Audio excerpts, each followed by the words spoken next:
The qualities that contributed to my success as an editor would probably be storytelling and problem solving, because you're always telling a story and you're always solving a problem if the footage isn't working or the sound isn't working. You also have to be pretty patient with looking through everything that you have. I wish that I knew when I was your age that editors make a lot of money, because I kind of took a path of producing more than editing, and I would have made more money editing and it would have been less stressful, but that's okay. It's not all about money. When I was in high school, we had a news program like we do here. It's called Apache News instead of Viking Vision. And I was an anchor and a director, and I really liked doing that. So anyway, I liked doing directing, and I didn't really know much about editing then, but when I got to college, I had to edit for my classes. And then when I graduated from college, I worked with a producer on a show for the Disney Channel, and he found out that I knew how to use the editing software, and that's pretty much how I got into editing.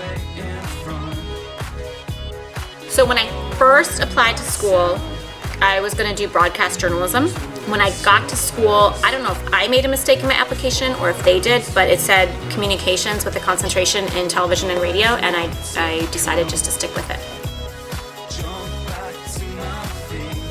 Editing job was I was already working in production.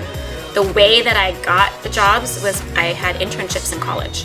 So when I was in college, I interned for Road Rules, which was like the sister show to Real World for MTV, and I interned at a place that did shows for the Learning Channel, Discovery Networks, Animal Planet.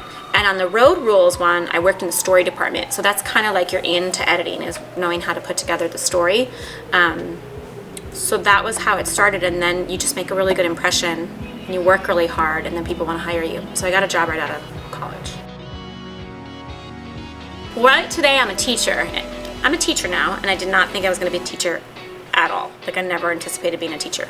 I think that, but for me, it's working out, and I just had to follow my heart. So I worked in television for at least 10 years, and then I just followed my gut, followed my heart. So no, it's not where I thought I'd end up.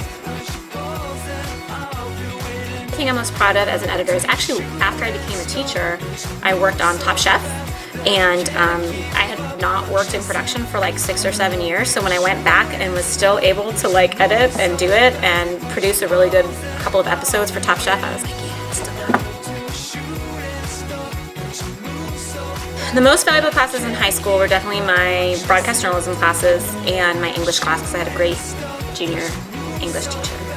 College, I had a field production class that the professor was like, she was just amazing, and she really let us explore our creativity. So in my production career, the biggest obstacle as an editor was when I first started, I had to work overnight because I was an assistant editor, and it was the technology that we have now, we didn't have then, and it felt lonely, like to be in an office building with like 2 other people, and that was it. So it was hard to, that's actually one of the reasons why I didn't stay editing, was because I was like, I need to be around people. I guess one of my biggest challenges was knowing if I wanted to stay in it or not, and then I decided that I didn't. I gained a lot of leadership characteristics while I was working in production. I learned how to communicate with people more. I had to do hiring and firing, which was really hard. And to do that empathetically and not crush people was really hard. I learned that it's a cutthroat industry.